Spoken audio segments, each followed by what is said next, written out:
Good morning. We're glad you could join us for this last day of 2020 edition of Wake Up Wiregrass. I'm Amanda Arnold. It is Thursday, December 31st, and right about now is when we would be checking in with meteorologist Oscar Fan, who is filling in for today and tomorrow for Ted King. But we must say that Mr. Fan has been delayed arriving here at the station this morning. So what we're going to do now is proceed with our news as scheduled and get back to the weather in a few moments.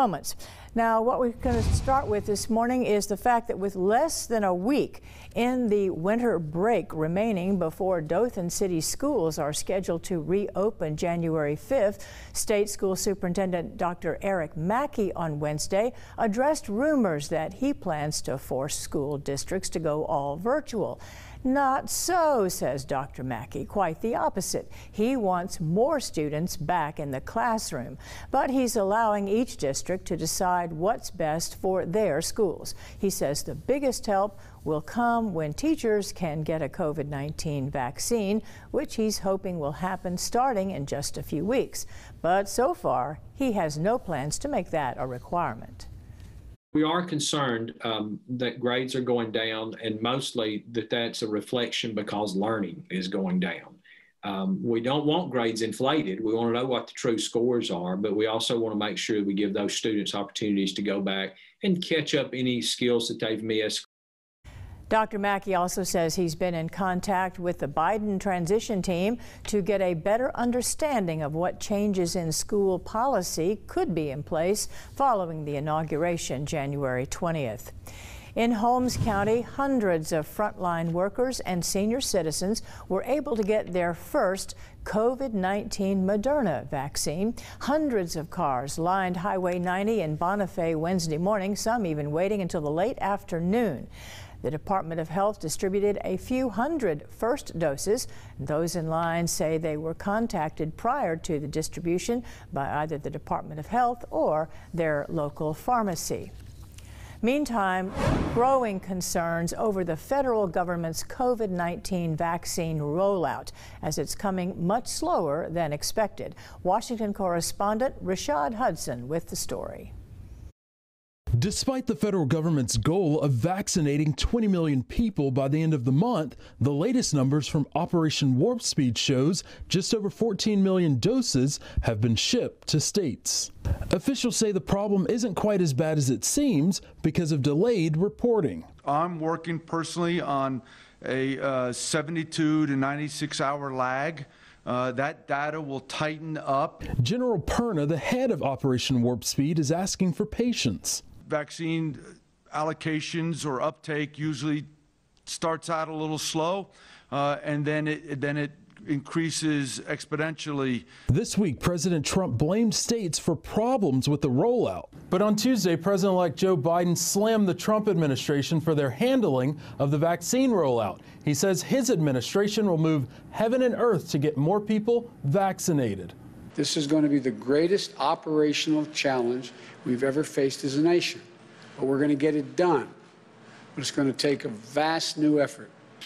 House Speaker Nancy Pelosi also criticized Trump's rollout process.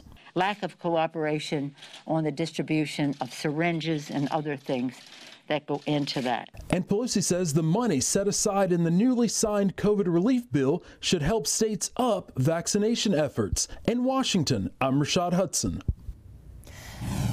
Now, at the end of the third week of vaccinations, it was residents of some long-term care facilities who recently had their turn. And for many families, it was a day of answered prayers. All right, you ready? I feel like a little girl with a new toy. We've been waiting for this for so long. For those in long-term care facilities, 10 days would be long enough to go without a quality visit or a day out with family. 10 months has been excruciating. It's been tough for the elders. They do window visits and things like that, but we had a lady last week just say, I just want to hug my mom. Margaret Hodges lives in a nursing home on Chicago's South Side. She hasn't seen her son since the beginning of the pandemic. Last time I saw him out on porch, but he used to come to see me 3 days a week. So when today's shipment of COVID-19 vaccines arrived on her doorstep, fellow residents and the staff members who care for them were thrilled. Been waiting for it, so it means a great deal. It's the next step in the largest vaccination campaign in history. First, it was frontline workers. Now it's those in nursing homes and assisted living, one of the most vulnerable populations. According to the COVID-19 tracking project, those in long-term care facilities make up less than 1% of the U.S. population. But as of Christmas Eve, this small fraction of the country accounted for 38% of all COVID deaths. It has really been a nightmare, honestly. Watching our patients suffer from this horrible pandemic has been hard for a lot of us. Monday's vaccines delivered and administered through the help of CVS and Walgreens. Tens of thousands of facilities across the country now armed with their first line of defense. It feels like there's a light at the end of the tunnel. Nationwide, there are about 1.5 million Americans in long-term care. Top of mind for those families when they'll be able to reunite in person. No barriers holding them back. It will take about 30 days from the date that a person receives their initial dose till they have the 95% effectiveness that we need, so the immunization from it. Many health experts advising no close contact until staff, residents, and visitors are all fully vaccinated. Until then, residents like Connie Paricio in South Carolina continue to wait patiently for the special guest she knows will be coming. I feel very safe now. I'm looking forward to getting my booster so I can see my grandchildren and my great-grandchildren. And what a happy day indeed that will be. What a year it's been for so many, including frontline healthcare workers who've been called heroes for their tireless sacrifices while battling the pandemic. What do health officials have to say about 2020? Well, here's Ileana Capian with perspective from those at Southeast Health. Coming into 2020, we were hoping for another good year, another busy year, and continue to increase our journey in quality improvement and all. What 2020 threw at medical workers at Southeast Health is something they never anticipated. In the March, I remember sitting with multiple department leaderships trying to grasp our straws to see how best we can handle the situation. There was a lot of apprehension, a lot of anxiety and concern on how we can handle this. But I think the numbers were initially not too high. We were more suspicious of the COVID-19, but we did not have initial surge like most part of the Northeast has. Dr. Nalamoto says the Wiregrass saw a surge in the later part of the summer, and it occurred a few weeks behind the national surge. We did to the best of our ability, and one other big moment is that we were able to not just care for the patients in the community, but also able to protect our employees and staff. As for 2021, Southeast Health is looking forward to an end to this relentlessly surreal year. I think the first thing is to say that the pandemic is over. That's what we are looking for. I think the vaccination being done now is the first step in that direction.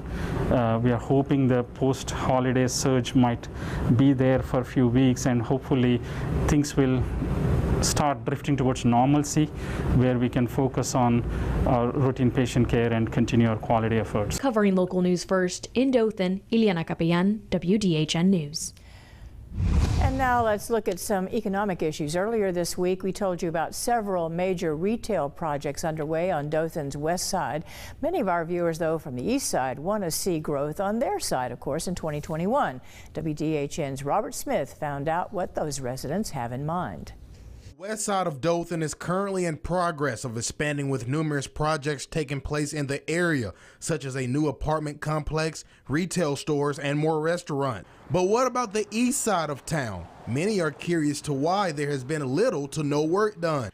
One motive to West Dothan's growth could be the steady increase in traffic daily, which attracts businesses. You know, this section is already the highest traffic count, 40-something thousand cars a day coming in and out of the city, from around Flowers Hospital down to the Circle.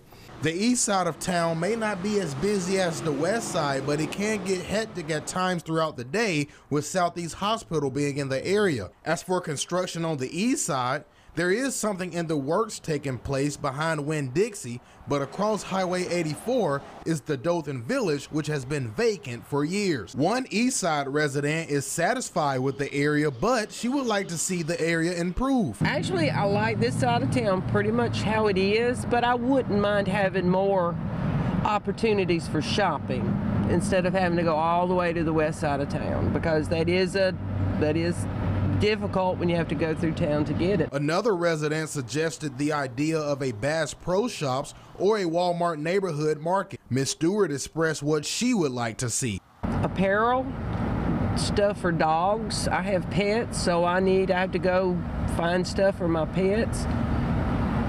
That's about it. Seafood. A seafood market. Covering local news first in Dothan, Robert Smith, WDHN News. The good news for a local nonprofit when Governor Kay Ivey recently granted just under $100,000 to Dothan's House of Ruth.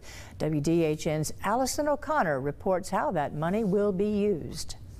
On Monday, Governor Kay Ivey granted $90,000 to the House of Ruth organization, which helps survivors of domestically violent situations. Today, I sat down with Director Angela Underwood to find out what that money will be going towards and what they're looking forward to for 2021.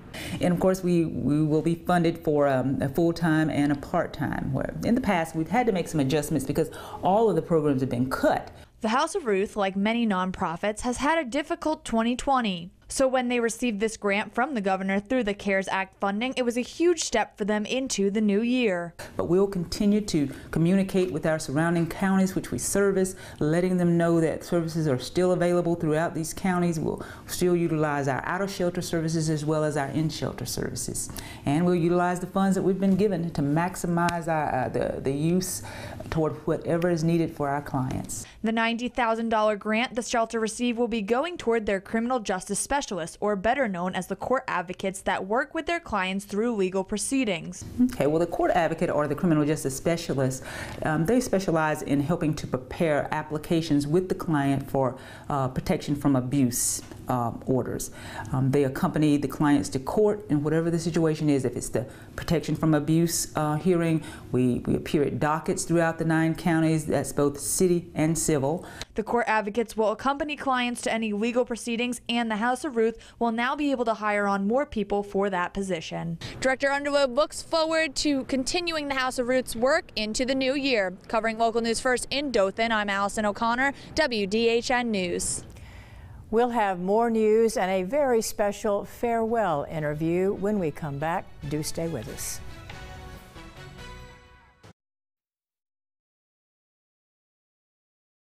Can you hear me? Let's run Janie now. Let's run her now. I think we should. Here's the deal. Come right out of it. Don't even. I'm not going to introduce it. Go right into that. Go right into that package. Don't come back to me. Hit the package. There is no intro other than me being on camera. Okay, you got it? And it'll just be that block. It'll be 7 minutes of that block. It'll go to break, and then you'll have another commercial. Okay? Perfect.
Cue up Janie's interview so I can run it on prompter. I'm looking.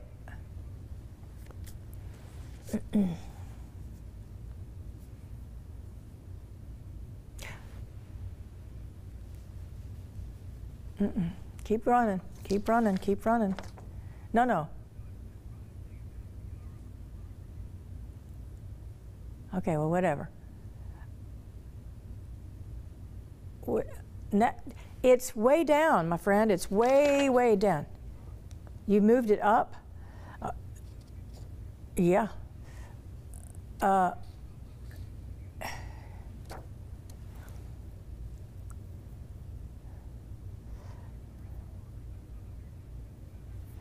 Okay. What's going to happen, Matt, if you can hear me?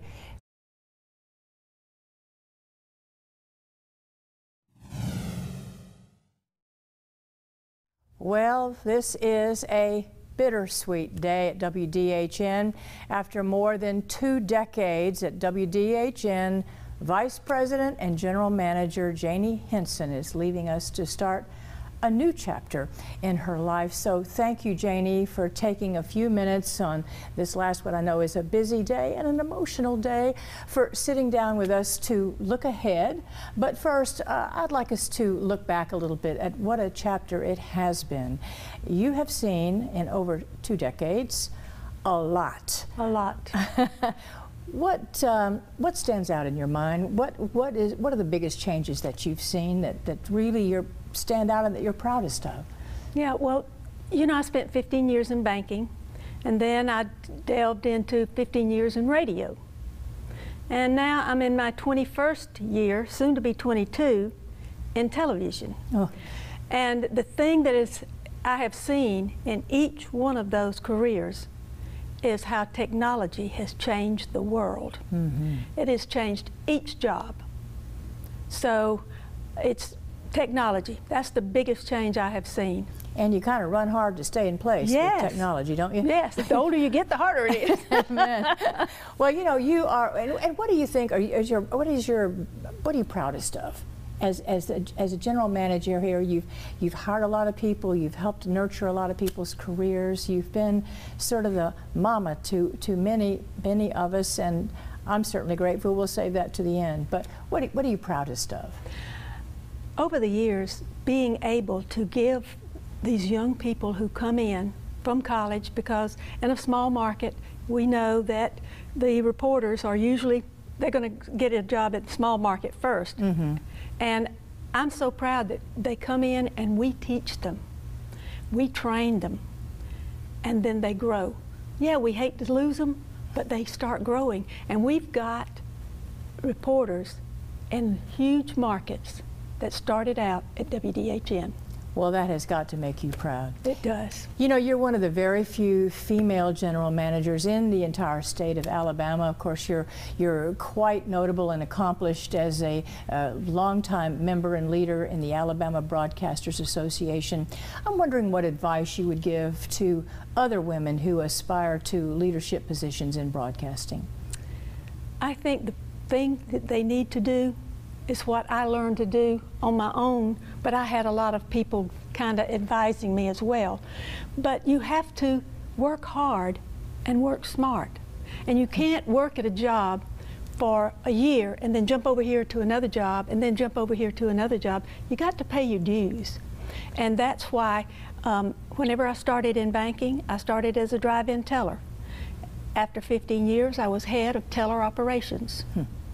When I started in radio, I was just a salesperson. They asked me what I knew about radio. I thought Leonard Skinner was a man. So I didn't know anything. A man, not a band. and so, but by the time I left in 15 years, I was the general manager of a radio station.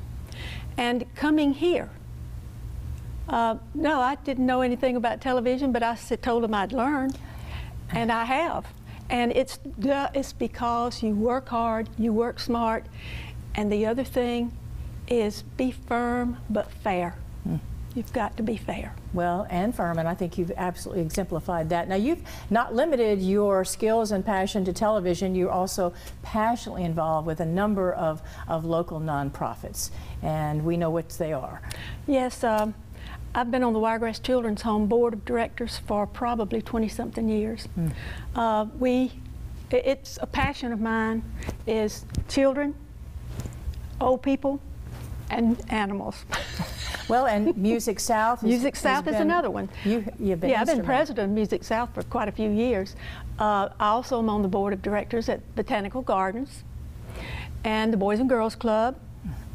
So here's begging the question here. What will be your involvement in these organizations going forward in your retirement?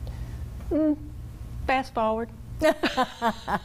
So nothing changes. Nothing changes. In that regard. Instead of going to work 5 days a week here and working at my store, Backyard Treasures, on weekends, I think I might flop. Okay, that sounds like a plan. I want to just also get your perspective. What hopes do you have for WDHN in the future? What do you envision? What would you wish for us here? To keep growing and to keep helping others to grow, working with our community. Our community is needing a lot of help. Not that any community doesn't, but if we can just promote our community and make everyone know what a great place it is to live. And as a news organization, we can do that. We can. We are the messenger and the mouthpiece of the community. Yes. And listen, Janie, this station, this community, we all have so much to thank you for. Words cannot express, and I'm grateful personally that after so many years away from television news, during the mid-March in the pandemic, realizing, oh my gosh, this is going to be the story of our lifetimes. I'm not going to be able to sit this one out. I come to see Janie Henson. She says, welcome, and she didn't even know why I was here, because she just said, come on in. And you know, I just know, Janie, that if you weren't here, I wouldn't be here. And that's true of so many of us, past and present, on air, behind the scenes, those folks who make it all work. You've been the glue. Well, thank you. Held us together 22 years. Just please remember in your retirement, I'm going to paraphrase the poet here now, Robert Frost, you have promises to keep and miles to go before I sleep. Miles to go before you sleep. Janie, God bless. Happy New Year, happy new life. Happy New Year to you. And don't think that I won't still love this place. Oh, and we want to see you around here from time to time, and we know that you're going to be enjoying a whole new life, and we'll miss you. I'll miss being here. Oh, and on that note, we'll be right back after this. Stay with us.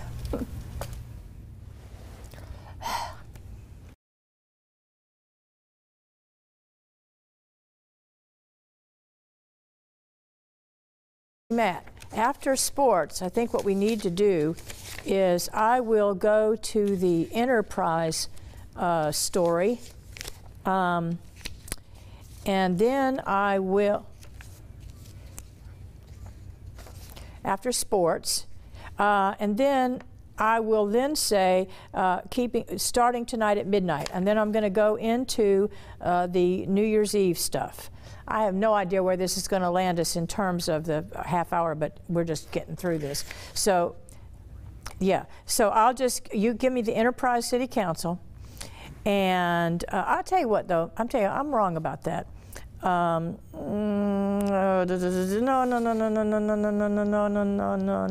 Let's go ahead and put it in. We need some news. So we'll put that Enterprise City Council after sports, and then we'll rock on with the gun business, the you know what it says, gunfire, New Year's Eve, fireworks sales. And then I'm going to say that we'll be having, I'm going to run that interview again if we have, I think we're going to have time. So I'm going to maybe, you know, because a lot of people are waiting to look for that interview as it usually goes, you know, in 40 to 50. So I want to not have it not be there. Janie herself may not even see it till then, so although she does watch the show. So let's just go ahead and get through sports, come out of sports, let me go to the Enterprise City Council, and then I'll go into the New Year's stuff, then I will tease in our next half hour, and as it's scripted, and then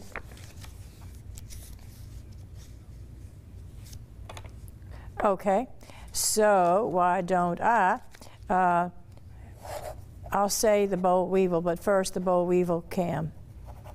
Well, yeah, the CTs.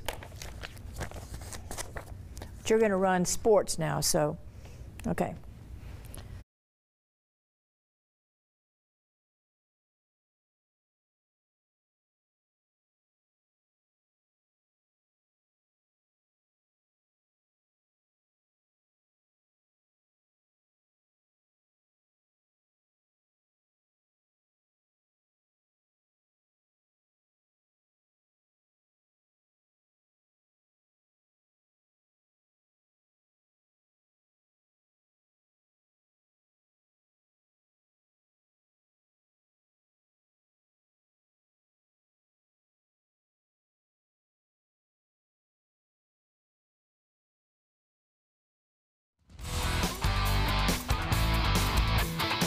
You're watching WDHN Sports.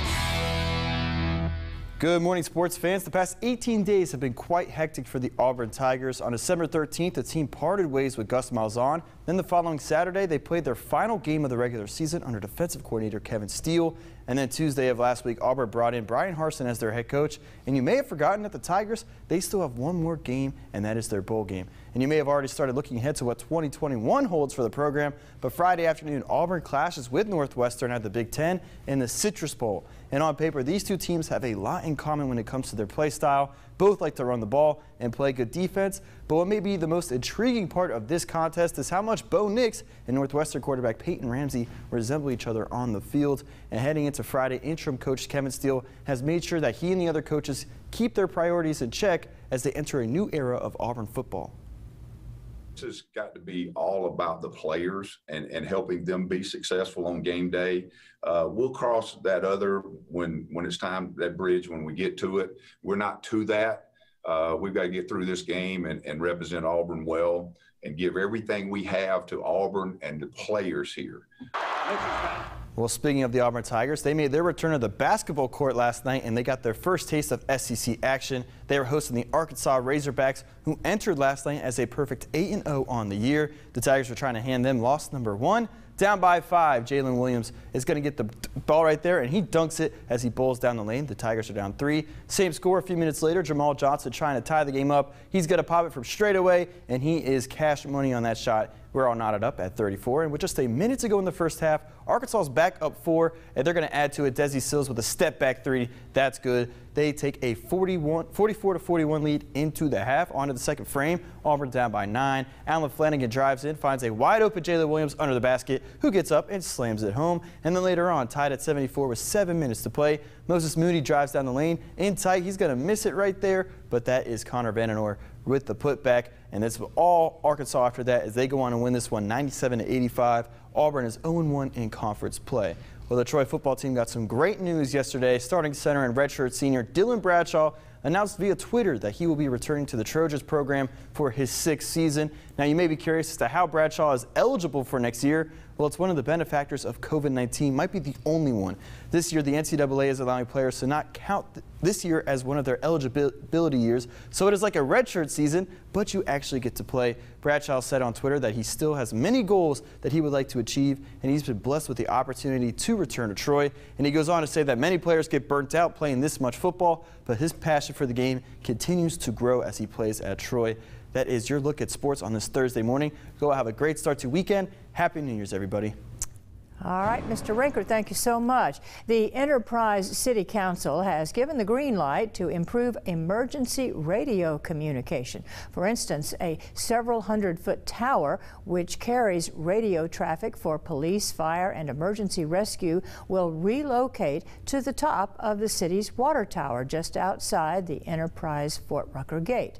By increasing the height of transmission, along with other improvements, police believe that this will reduce communication dead zone areas within the city.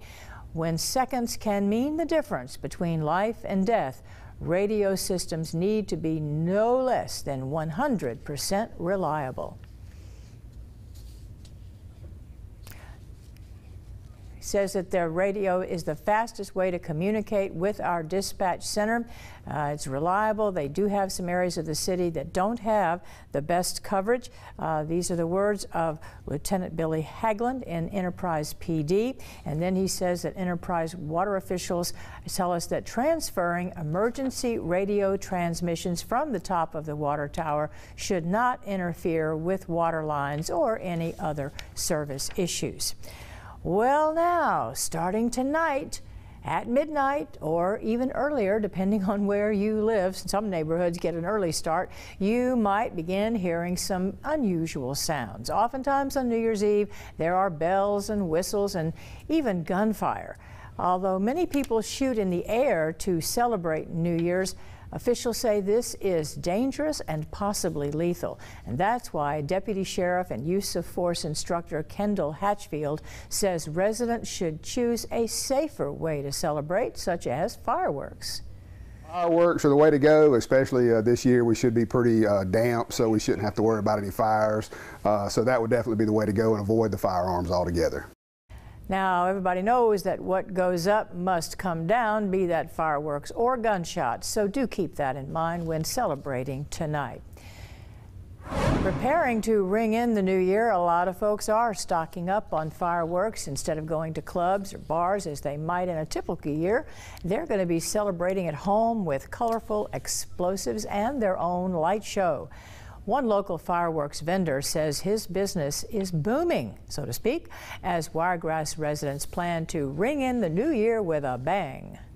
I do think that's a lot of it, and also people are traveling like to Florida now because they didn't get to go on vacation during the summer, so now they're taking a vacation and they're buying fireworks on the way down. Allison says his business has already doubled in sales compared to last year.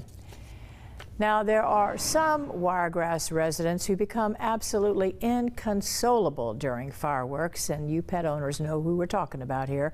Many dogs, even cats, do not enjoy fireworks at all. They are easily scared by all that noise and lights. So here's what Wags and Whiskers manager Scott Palmer recommends to pet parents. He says if their furry family members get frightened this New Year's Eve, suggestion would be to put a pet in a quiet area, get them away from the fireworks and the noise, distract them with the radio, TV, talking, calm them down, be there, make sure, just talk to them, let them know that everything's okay. But as a last resort, Wags and Whiskers also has soundproof boarding if things just get too loud and out of hand with Fido and Felix at home. In our next half hour, where Alabama stands in the nation's COVID cases ranking, some medical advice for how to deal with COVID if you happen to get it, and how courtrooms are dealing with their law cases during this pandemic.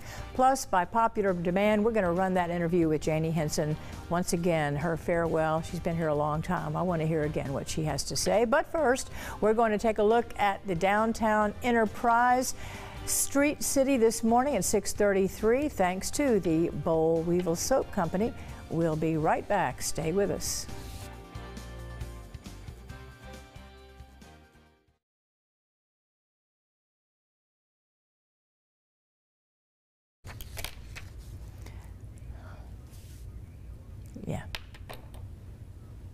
Yeah, I would.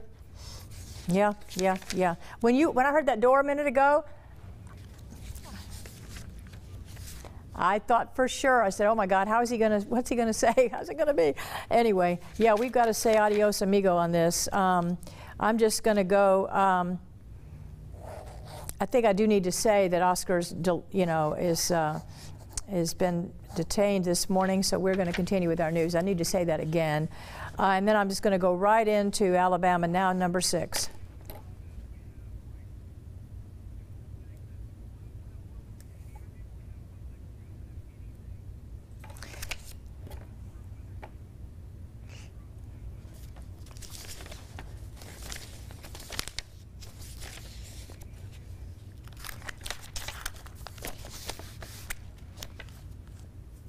Yeah, that's what I would do. That's what I would do. But also, I mean, ABC does it all the time. When I watch their news, they have a lot of news at the front, and then they have a little story, and then they have a 2 or 3 minute. Anyway, what we could do.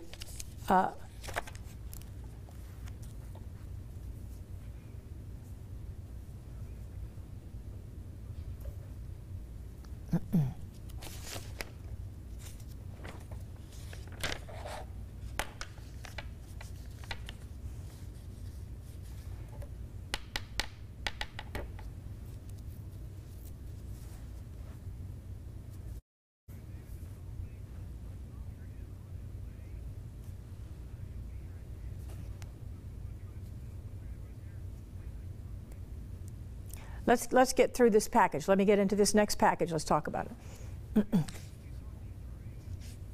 During a package? Oh, okay. We'll have Oscar be at the end. Okay. We'll run Janie.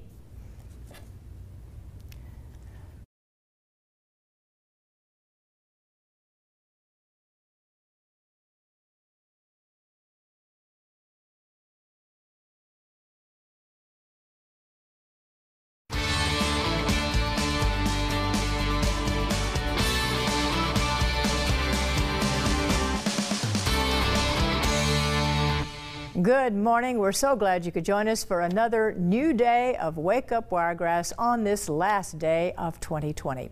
I'm Amanda Arnold. It is Thursday, December 31st, and normally at this moment we would be checking in with meteorologist Oscar Fan, but he has been delayed. Is expected to arrive here by the end of this half hour, so we're going to proceed with our news as usual. Now here's what we're starting with.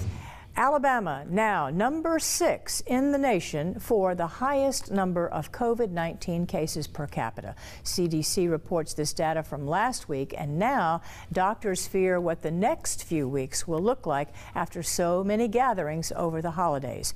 Here's Malik Rankin reporting.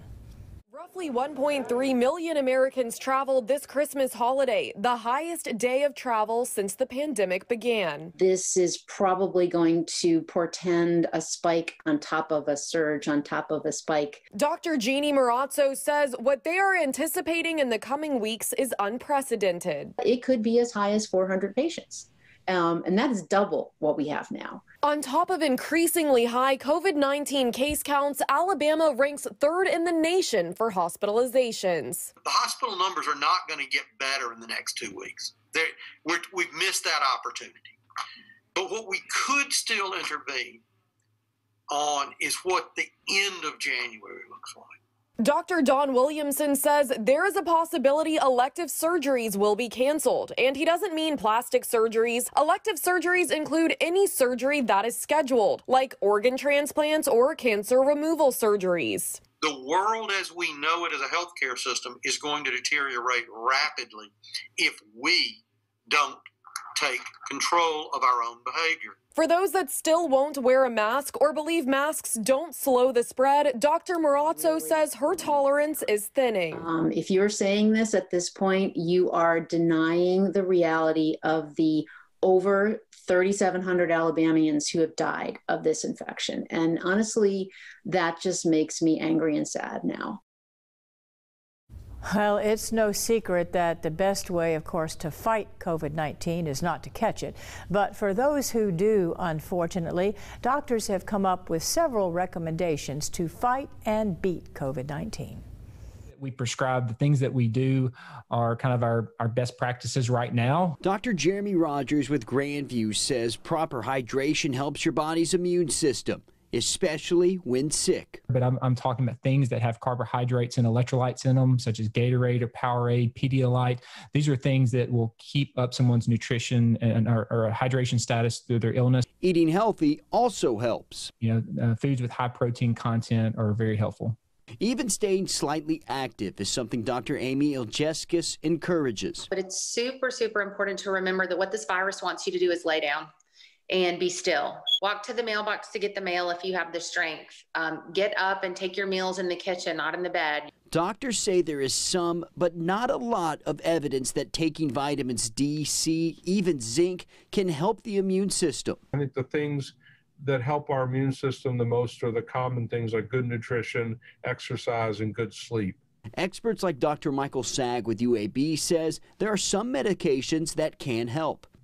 Mucinex is really good to use. Tylenol alternating with either Aleve or ibuprofen every 3 hours. Dr. Sag understands the pain of COVID patients after his battle with the virus. He says fatigue was one of the hardest parts, which is why rest is important too. But all doctors agree being patient and understanding is key in the fight. Number one, stay calm.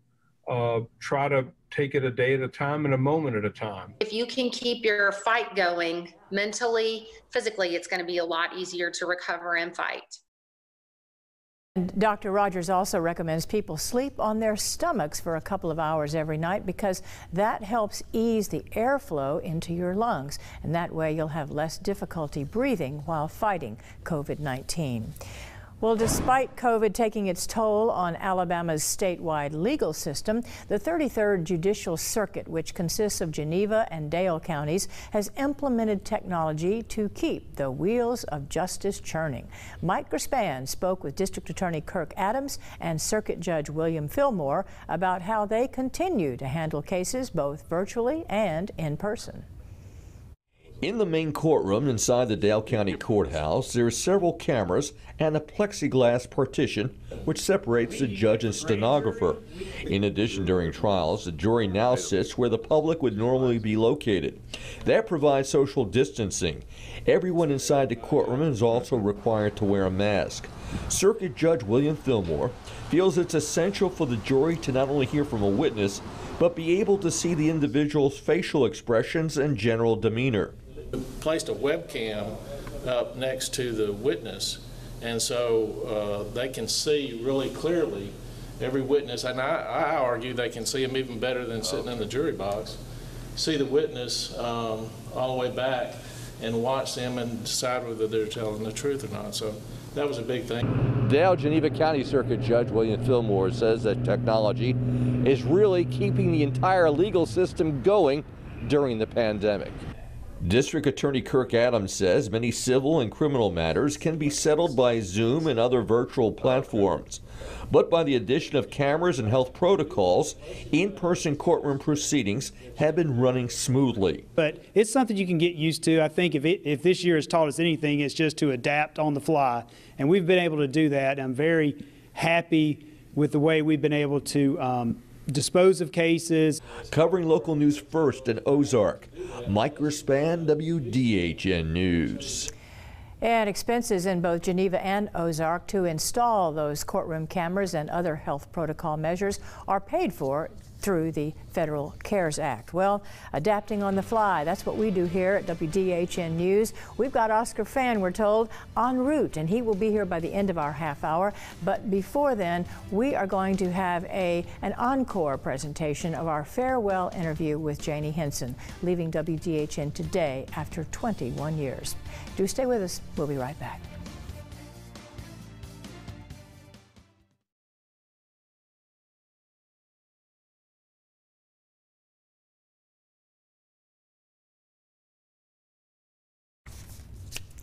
Well, kids, what's now? Yep, we're going to run the interview, and then what? We'll go to a break, of course.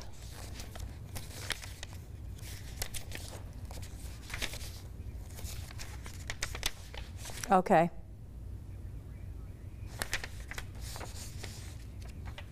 I have no idea where he lives or how far he has to travel or... Okay. Well, he's got to throw some graphics together or something, doesn't he?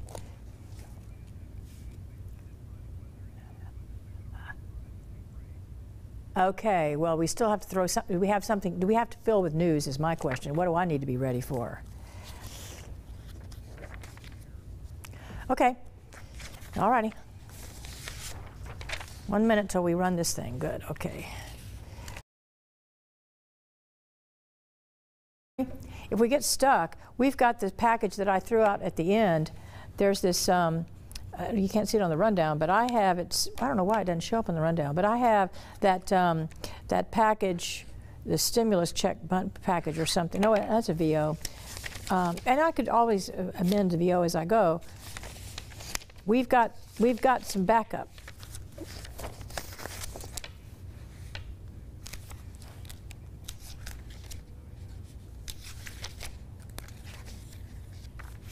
Okay, those are just the packages. Okay, Dale County 2021. Well, if you have to cue that up, because I don't have that script here, I can't find it. Okay.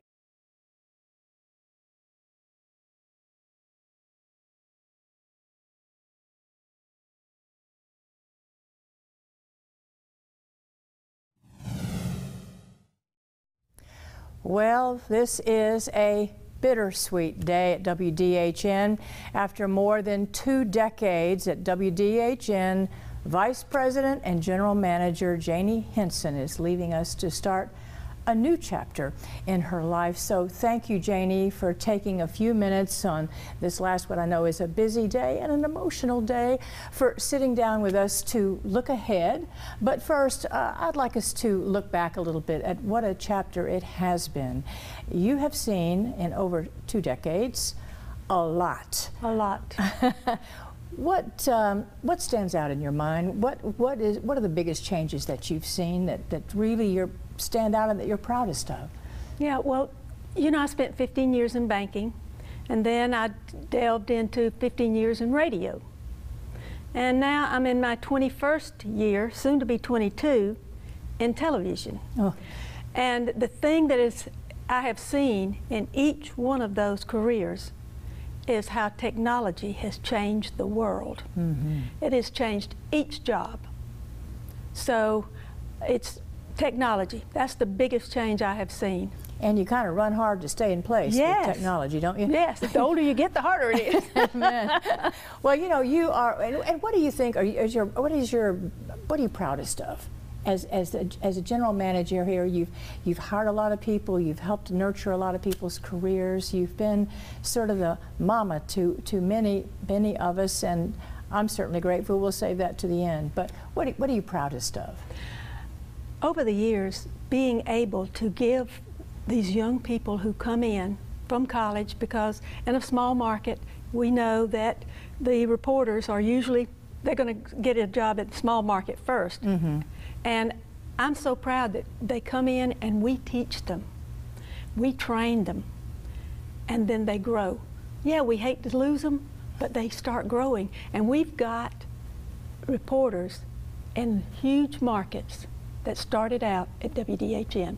Well, that has got to make you proud. It does. You know, you're one of the very few female general managers in the entire state of Alabama. Of course, you're quite notable and accomplished as a longtime member and leader in the Alabama Broadcasters Association. I'm wondering what advice you would give to other women who aspire to leadership positions in broadcasting. I think the thing that they need to do is what I learned to do on my own, but I had a lot of people kind of advising me as well. But you have to work hard and work smart. And you can't work at a job for a year and then jump over here to another job and then jump over here to another job. You got to pay your dues. And that's why whenever I started in banking, I started as a drive-in teller. After 15 years, I was head of teller operations.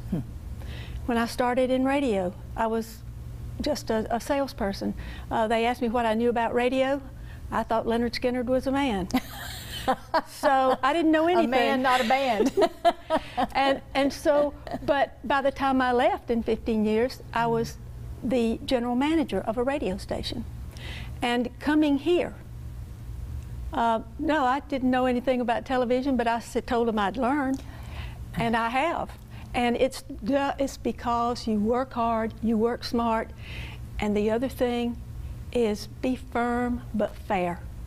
You've got to be fair. Well, and firm, and I think you've absolutely exemplified that. Now, you've not limited your skills and passion to television. You're also passionately involved with a number of local nonprofits, and we know what they are.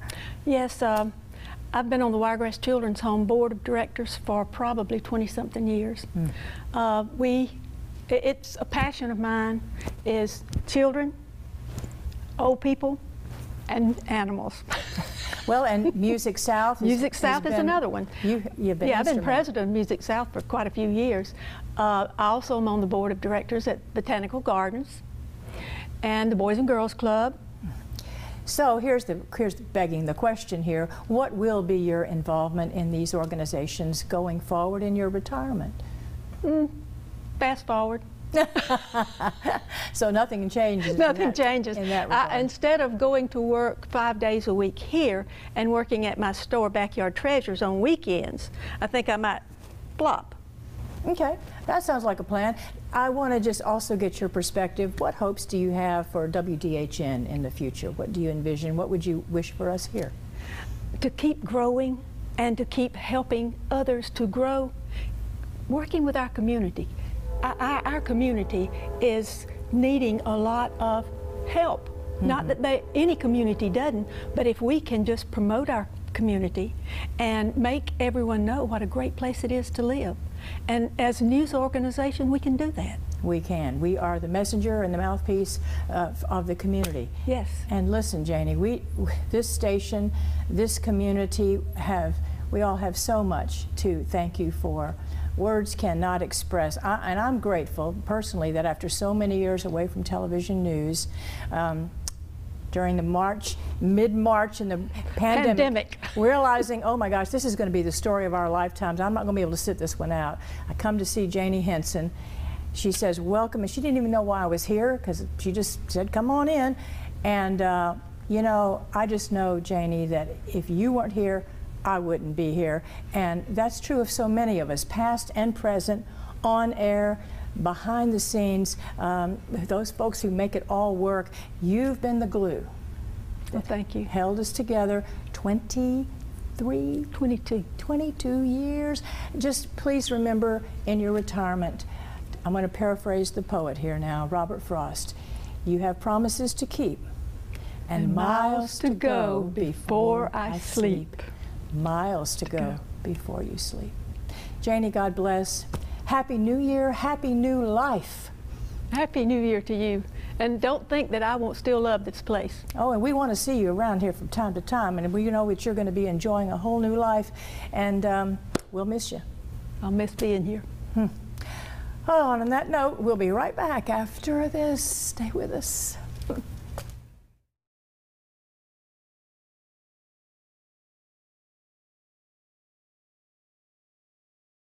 Commercials.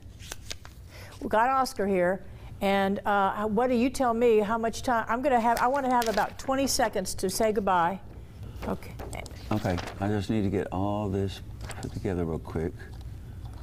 I may have to ignore this in a second. Yeah, add extra. Okay, we'll make it a combination final weather and main weather, but you need to tell him how much time he has when you figure that out. He'll know in a minute, Oscar. Okay, I'm going to... We're going to come... You probably have a it'll be longer than a final, but shorter than your 2.5 minutes. Tell them that I'm not having time to put the extended together, but I will have a graphic that I can use and reload if I need to. And tell them it's about 5 after 7 we can record the GMA one. Okay. You got all that, Matt? Okay. So when you come out to Oscar, I think we need to come out to a 2-shot. Can you do that? No, you can't do that because we only have that. So what I need to do is... What camera on the wall? Who's running? What cameras on the wall? Can we get Jameson down here and get a camera up there? They should have gone ahead and set that up at least. Okay, great. So here's what I'd like to do. Come to me on my camera and let me say, Oscar's here, great, Happy New Year, Oscar, and get an intro into him so he didn't just appear and it's clear that he's here live. Okay.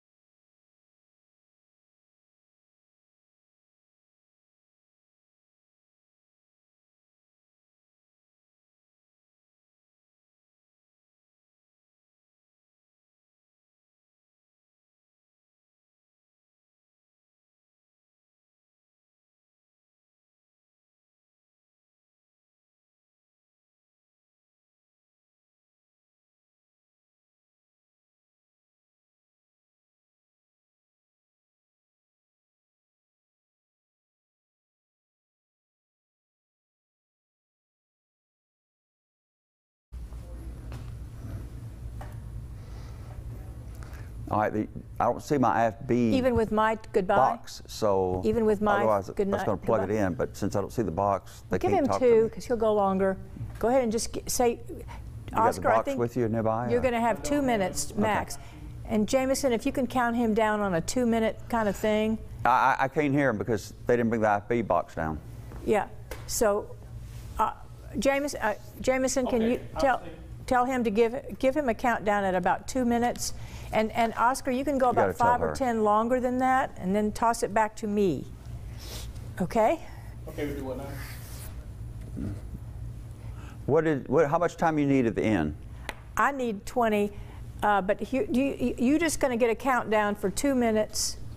I didn't bring it because you don't ever. I know. No, actually, they got it fixed now.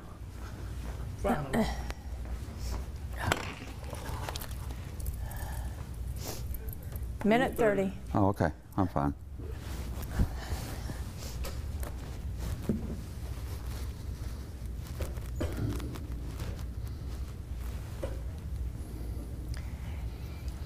Okay, where did what was that noise? I don't care. All right, let's see. He can talk to him in about 2 seconds. 1 minute. Okay, I can now hear you if you want to talk to. Oh, what's going on? Battery's dead. Battery's dead. Are you kidding me? It's green for a little bit. It may last 5 minutes. It's making noises like it does. You don't. It's really complicated. Let it go. All right, I can hear you, and the IFB may black out on. So I'll toss it back to you. Toss it back to me. At what point? At when you're done. When he gives you a 10, 5, 4, 3, 2, 1. You have about 5 seconds or so to wrap up. 5 or 10. Give it back.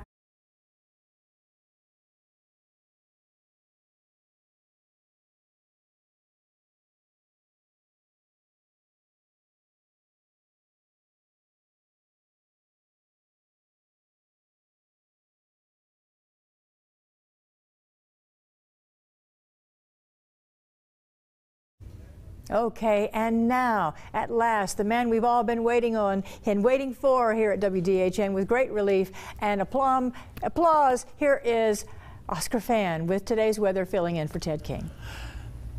This weather segment is sponsored by Physicians Hearing Center.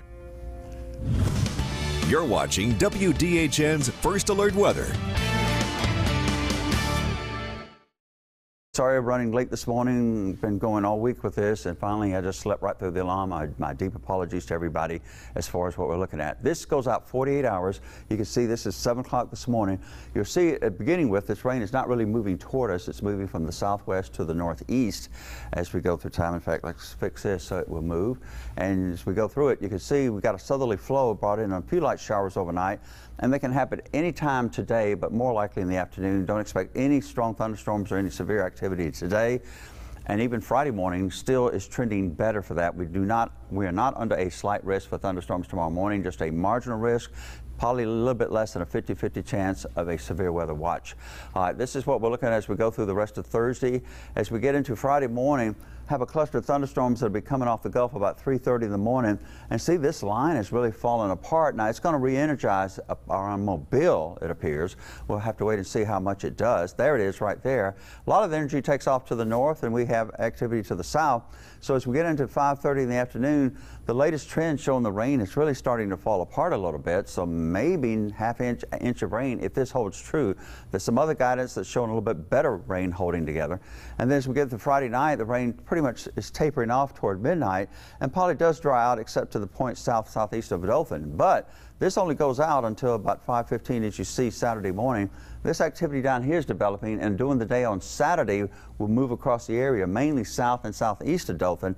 No thunderstorm threat, no severe weather. It'll be in the low 60s, upper 50s, but that could increase our rain, will increase our rain amounts, especially those south and southeast of the Dothan area.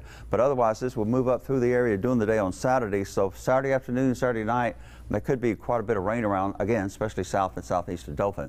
We'll wait and see how this develops for tomorrow, but the latest over the last 12 hours, I should say last 6 hours, showing that rain that looked impressive all the way to Mobile and Pensacola, then building as it headed toward us with strong thunderstorms, not necessarily severe for Friday during the day.